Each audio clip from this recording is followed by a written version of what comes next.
Gedol Hador. Mon maître Alav Shalom disait, quand par exemple on posait, par exemple, dit, mais tout le monde dit Gadol Hador ou un truc comme ça, il dit ouvrez le dictionnaire, et si le dictionnaire ne dit pas Gadol Hador, le dictionnaire s'est trompé. On n'est pas arrivé à ce stade, mais rien que pour vous dire comment au Maroc on étudiait, on approchait les textes. Mordechai était Gadol Hador, le grand de la génération. Qui le dit? Hachem. Si Hachem l'a classé Gadol Hador, si, hein, il est Gadol Hador. À qui il le dit? À Moshe Rabbeinu. Moshe Rabbeinu, le père de tous les prophètes. Moshe Rabbeinu, il parlait avec Hachem face à face. Moshe Rabbeinu, il était l'homme le plus pur, le plus sadique, le plus beau, le plus riche. Il avait toutes les qualités. Il a atteint le summum de toutes les qualités. Hachem a écrit de lui, Moshe Anab, ça c'était une autre conférence. L'homme, Moshe, est le plus humble de tous les êtres humains. De qui on peut dire modeste? Celui qui a tout. Sinon, on ne peut pas dire modeste. Ceci étant, Hachem, il fait voir à Moshe Rabbeinu tous les films de toutes les générations. Et quand ils arrivent à la génération de Purim, Moshe Rabbeinu a très peur. Parce qu'il voit, là-bas, Nassau, il voit qu'il y a une tête qui va être pendue et alors Hachem il le tranquillise. Il lui dit non, cette potence, elle a été faite par Haman pour Mordechai, mais elle se retourne contre lui. C'est Haman qui va être pendu. N'aie pas peur. Ah, et Moshe dit, grâce à qui? C'est qui? Le Gedol Hador. Hachem il dit, c'est Mordechai. Alors, quand on étudie, on approfondit, on sait que Mordechai était dans une génération de géants. Géants.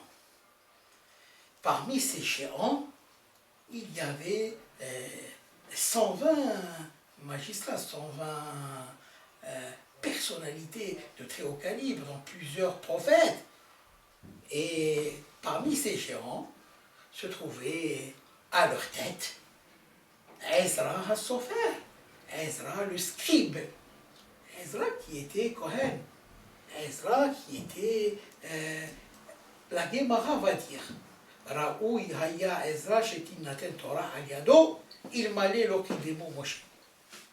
Apte était Ezra à ce que la Torah soit donnée par son intermédiaire, si seulement Moshe ne l'avait pas devancé. Donc on voit que Ezra, il est au même rang que Moshe. La question qui se pose, comment c'est sûr, on essaye de comprendre. Si Hachem a décidé que c'est Mordechai le Gedol Hador, bien sûr c'est lui le Gedol Hador. On peut comprendre qu'est-ce qu'a fait Mordechai pour mériter le titre de Gedol Hador, alors qu'il était entouré des grands géants. Parmi eux, Ezra Sofer, qui était comparable à Moshe. C'est que Mordechai, il est allé chercher des petits-enfants. Il est allé enseigner la Torah aux petits-enfants. Même s'il faisait partie de Anshe Knesset HaGedola, les hommes, les membres de la grande synagogue, de la grande assemblée, qui était constituée de 120 génies. Et chaque génie maîtrisait les 70 langues. Minimum, plus 70 langues, plus la langue hébraïque, la langue sacrée. Ça fait 71. Et d'ici, on apprend qu'il faut apprendre les langues. Et ne pas, au contraire, dire moi j'apprends juste l'hébreu ou j'apprends, non. Si Mordechai ne savait pas toutes les langues, il n'aurait pas pu surprendre le complot qui était préparé contre Ahashverosh. Parce que deux de ses eunuques ont voulu porter atteinte mortelle, ont voulu empoisonner le souverain. Et Mordechai a découvert le complot, il a dit à Esther, à Malka, et Esther l'a dit au roi au nom de Mordechai. Et qu'est-ce qu'on apprend d'ici? On apprend Kol HaOmer Davar Mishem Omero Mevir Eula Laolam.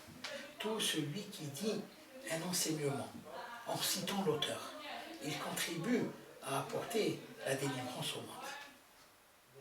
Et une fois en classe, Et justement, un de mes camarades, Mesot Cohen, c'est un dentiste maintenant, il a posé à notre Rav, il a posé comme pourquoi c'est une petite mitzvah? Elle a une récompense immense. Ça veut dire, voilà, j'ai appris ça de tel. Esther, elle a dit, et la Torah, elle apporte la preuve. Watomer Esther, la Melech, Beshem, Mordechai. Esther, elle a dit au roi Hashverosh, elle lui a dit, c'est pas moi qui ai découvert le complot. Non, c'est Mordechai qui a surpris Bigtan et Teresh en train de comploter. Alors, elle n'a pas pris le crédit pour elle. Elle a dit, et qu'est-ce qui vient après? La délivrance du peuple d'Israël. Donc, elle n'a pas usurpé, elle. Donc, elle a fait quelque chose de bien. Mais quand même, c'est une... Alors, mon camarade, il dit, c'est une petite mitzvah, ça veut dire, il y a des mitzvahs beaucoup plus importantes, qui coûtent beaucoup d'argent, qui coûtent beaucoup d'efforts et tout, et c'est là à dire, et on apporte la délivrance. Le maître, il lui a dit, c'est ça. Pourquoi? Parce que, justement, quand on dit, ça veut dire on a enlevé tout ce qui est négatif en nous. La jalousie, la convoitise, la gloire, les honneurs, l'orgueil, tout ce qui est négatif, on l'a enlevé. On n'a pas volé à l'autre. Maintenant, le hidouche, c'est que Esther aurait pu le dire aussi. Parce que Esther, si elle ne l'avait pas dit, mais c'est une usurpatrice. Elle a volé l'information de Mordechai. Elle a pris pour elle. Non. Parce que Esther, elle était prophétesse aussi. Il y avait 48 prophètes. Donc Mordechai était un prophète. Et Esther, il y avait 7 prophétesses. Esther est une de ces 7 prophétesses. Et en tant que prophète, pour comprendre, ici maintenant, comment on appelle le taxi? On compose un numéro d'une compagnie, et après, là-bas, la secrétaire annonce. Annonce, tous les taxis qui écoutent la même annonce. Celui qui est proche, il prend l'appareil, il dit, moi je suis proche, je veux prendre cette course. C'est comme ça, la prophétie, elle vient. C'est vrai que ça s'est passé entre eux, un complot, etc. Mais en tant que prophète, ils sont informés. Et quand l'information passe, les prophètes peuvent la voir. Donc Esther pouvait la voir par prophétie et dire, elle aussi, elle a... Non, mais comme c'est Mordechai qui a écouté de ses propres oreilles et qui a surpris les deux en train de comploter parce qu'ils comprenaient leur langue. Et pourquoi eux ne se sont pas méfiés? Parce qu'ils ont dit, qui comprend notre langue? Personne ne comprend. Or, Mordechai, qui faisait partie de l'Ishkat Agazit, la pierre taillée, qui faisait partie de Al-Sheikh Eneset Agedola, se devait de connaître les 71 langues. 70 langues pour les 70 nations, et la langue sacrée, pour pouvoir juger tout ce qui est bien devant eux. Donc, alors, justement, il y a la Géoula qui est venue grâce à ça. Mordechai, il a enseigné la Torah aux petits, etc. C'est pour ça qu'il a pu battre. Amen. Donc on revient dans le même Mahasit HaShekel, Mikra Mehila, Mishloach Manot, Ishlereu, Matanot la Evionim commence par même aussi. Et entre petites parenthèses, j'ajouterai que Mikra, il y a un Mikra aussi, ça c'est entre parenthèses, c'est pas tout le monde qui le met dans les livres, il y a Mikra Torah, dans le Sefer Torah, il y a une paracha très spéciale qu'on lit juste le jour de Purim. Donc il y a Mikra Torah, il y a aussi un Mikra Al-Hanissim, la lecture de Al-Hanissim qu'on ajoute dans la Hamida, qui s'appelle la prière des 18 chez Monet Essé, aussi bien le soir que Shahrit et Minha, les 3 prières de Purim. Il y a Al-Hanissim, on fait aussi dans Birkat Amazon, on dit Al-Hanissim. Donc Mitra, c'est la lecture. Donc ces lectures, c'est du mitzvah de les faire, sont spécifiques ici, mais le même, la plus belle mitzvah qui va venir clôturer toutes les mitzvahs qui commencent par même, j'allais dire comme Mor Youssef, mais... Alors, c'est quoi? C'est Mishte. C'est quoi Mishte? C'est le repas. Il faut faire un repas royal. Pourquoi le repas royal? Eh bien parce que, mes chers amis, si vous voyez toute l'histoire de Purim va se passer autour du Mishté. Le roi Hachvérosh va, après 3 ans qu'il était roi, il va offrir un festin royal à toute la population des 127 provinces. Combien de jours? 180 jours. Et après, comme ce n'était pas assez, il va offrir un deuxième festin exclusivement aux habitants de la capitale. La capitale, c'est Shushan. À Bira, Shushan, la capitale, pendant 7 jours. Aussi le Mishté de Vashti, etc. Et c'est justement ce Mishté. Mordechai a recommandé aux Juifs de ne pas aller à ce festin. Et on avait dit la semaine dernière ou la semaine d'avant dans le dernier cours, que Ahashverosh était le pire ennemi que Haman.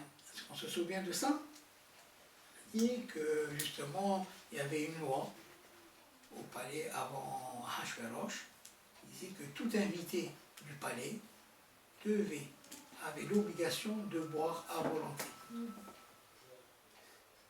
Mais à volonté, ça veut dire qu'on servait à volonté. Et il fallait boire obligatoirement. Celui qui ne buvait pas, c'était un lèse-majesté. Et Ahashverosh est venu, il a dit non, on va maintenir la boisson à volonté, mais selon la volonté de chacun. Alors a priori, c'est une loi humaine, c'est un loi extraordinaire. Mais il a fait dans le but de faire fauter le peuple juif. Il y a des juifs qui vont être invités, ils peuvent boire à leur aise, personne ne les oblige. Et si dans la consommation du vin, parce qu'il leur a apporté le vin cachère, mais quand on est dans la soirée et on se saoule, etc., il peut toucher au vin non cachère. Donc, el honest, ça veut dire qu'il ne voulait pas que du ciel on dise. Pour les avocats du peuple juif, mais il y avait la légitime défense, il y avait un cas de force majeure, cas de force majeure, on les a mis, on les a obligés, honnête, il y avait honnête, non, donc il voulait faire succomber les juifs d'une manière spirituelle. Haman voulait détruire les juifs physiquement parlant, Ahashverosh spirituellement parlant. Maintenant, qu'est-ce que nous faisons? Nous faisons justement le Mishté pour réparer. Ah, mais j'avais ouvert une parenthèse, on a tout fait ça, on n'est même pas rentré dans la parenthèse. La parenthèse, et je conclue ce cours sur cette note, c'est que pourquoi Mishloach Manot, il faut donner les cadeaux. On a dit que Haman est devenu Premier ministre, il vient devant le roi. Ahashverosh lui dit, Majesté, Yeshno Am Echad, il est un seul peuple. Yeshno Am Echad. Mefuzar ou Forad. Mefuzar, dispersé. Ou Forad, désuni. C'est quoi dispersé? C'est quoi désuni? Ce sont deux participes passés, on peut envoyer comme adjectif, deux qualificatifs. C'est vrai. Est-ce qu'il s'agit de deux synonymes? Si tel est le cas, pourquoi cette répétition? Et si tel n'est pas le cas, quelle en est la différence? Eh bien, ce n'est pas une répétition. Mais le roi peut vraiment se fâcher contre Haman. Et Haman, il s'est mis dans une situation très délicate, parce que s'il contrarie le roi, il est passible de la peine capitale. Il déshonore le roi en présentant cette requête. Il est un seul peuple, c'est-à-dire quoi? Il veut diminuer la grandeur du roi. Le roi est souverain sur 127 provinces. Oui, comme s'il lui disait, retire une province. Non, c'est son Ishnoram Echad. Il y a un seul peuple.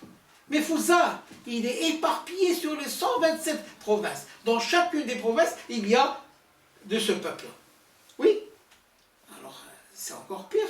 Ça veut dire qu'il va y avoir une révolution générale. Les gens vont dire, le roi, il s'attaque à une partie de la population. Qu'est-ce qui se passe? Non, mais à l'intérieur de chacune de ces 127 provinces, qu'est-ce qu'il y a? Ce peuple, hein, ils sont désunis. Chacun pour soi et Dieu pour tous. Alors, tu ne perds rien, Majesté. Tu es resté sur 127 provinces et personne ne va se révolter. Et il y a un peuple comme ça, il est unique, il ne respecte pas les lois du royaume, etc., etc.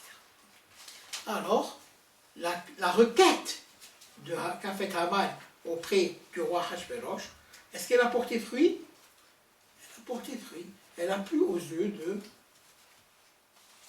Hachvérosh, du roi. Et Haman est venu avec 10 000 cycles d'argent. 10 000 cycles. Une grosse somme, 10 000 cycles. Pour mettre dans les coffres du roi. Qu'est-ce que fait le roi? Il dit, écoute, tiens ma bague. Hein? Garde l'argent, garde. Et tiens la bague, et tiens le peuple. Fais de ce peuple ce que bon tu voudras. Bon. La Gemara dit, dans ma Masechet Merila, on a eu combien de prophètes? Tanu Rabbanan, Arba'im Ushmoné Nevi'im, Wesheva Nevi'ot Mtnabbe'u Lahem Le'Israël. Il y a eu 48 prophètes et 7 prophétesses. Et vous avez la chance parce que, Baruch Hashem, j'ai fait la recherche. Dans le prochain temps, vous allez avoir les 48 prophètes énoncés, énumérés et tout. Mais ne le dites à personne, il y a eu beaucoup plus que ça. Des centaines, voire des milliers, on donne tout ça aussi de prophètes. Mais les 48, on retient juste les prophètes dont la prophétie a été pour les contemporains et pour les générations à venir. Et de tous ces prophètes, aucun prophète n'a réussi à faire revenir le peuple d'Israël vers une teshuva, vers le repentir, vers Dieu. Mais le fait que le roi Hachvérosh ait retiré de sa main sa bague royale, donc l'octroi de la bague royale à Haman, va faire réveiller le peuple juif. Et le peuple juif va enfin accepter de plein gré, de bon gré, la Torah orale. Parce qu'ils avaient accepté au mont Sinaï la Torah écrite. Mais la Torah orale, Hachem a forcé le peuple d'Israël de l'accepter. Sous la menace, sinon, le mont Sinaï allait se renverser contre eux. Il a mis le mont Sinaï comme une coupole, et bien Israël était sous le mont Sinaï. Donc maintenant, à Purim, ils vont accepter de plein gré.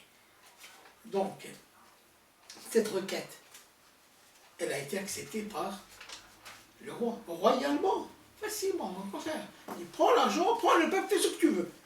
Et les décrets sont sortis, etc. Signés par le roi. Maintenant, cette requête, elle a fait aussi un grand bruit au ciel. Et au ciel, les avocats du peuple d'Israël n'avaient pas d'argument. Est-ce que vous suivez? Effectivement, le peuple d'Israël était dispersé sur les 127 provinces, et dans chacune de ces provinces, les béné Israël étaient désunis malheureusement. Que va dire Esther la reine? Et c'est ça le mot-clé de la Merila. Elle va dire à Mordechai, c'est très important, on retient ça, et surtout on essaie de le mettre en pratique. Elle va lui dire l'air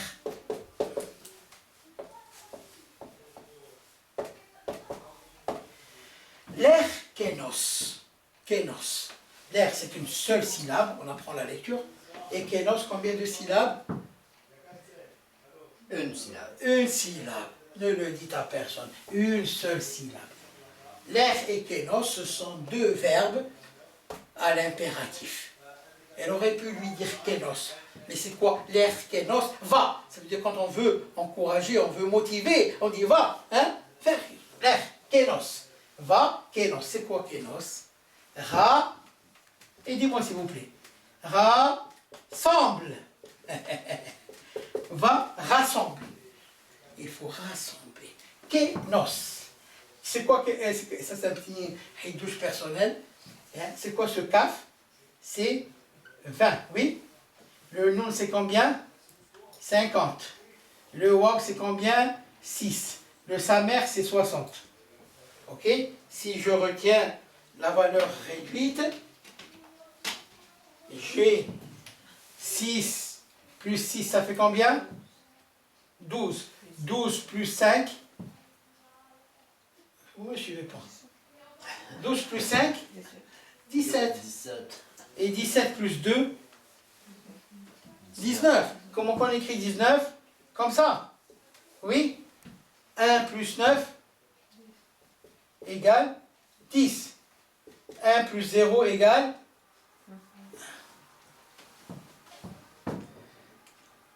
l'erkenos, c'est quoi la Yehudi? Va rassembler. Va rassemble. Kenos. Va rassemble. Quoi? Tous les juifs. Pour qu'ils soient un. Afin d'implorer le tout un. Pour nous délivrer. Et c'est ce qu'il a fait. C'est pourquoi, pour rien, non seulement qu'on donne la Sedaka, et on donne Mahasit al-Shekel, et on donne les Matanot Evionim, mais on doit aussi donner Mishloach Manot aux amis, pour dire, attention, nous sommes unis, nous sommes solidaires. Mais, alors sur ce mot de solidarité, je vous souhaite pour une Sameach, et face que Hachem nous dépêche celui qui nous attend depuis la nuit des temps, Melech Meshiach Tzkenu, Bimera Verbenu, Amen.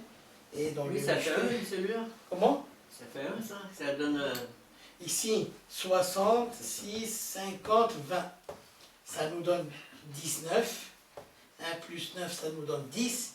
Et 10, 1 plus 0, c'est 1. Parce que 0, c'est le... C'est quoi 0? 19. C'est un nombre dans l'addition. C'est un nombre... C'est un élément neutre. Oui, on a fait ça. Hein? L'élément neutre. A plus 0 égale A. Alors, s'il y a des questions, sinon, à mardi prochain, si tu veux.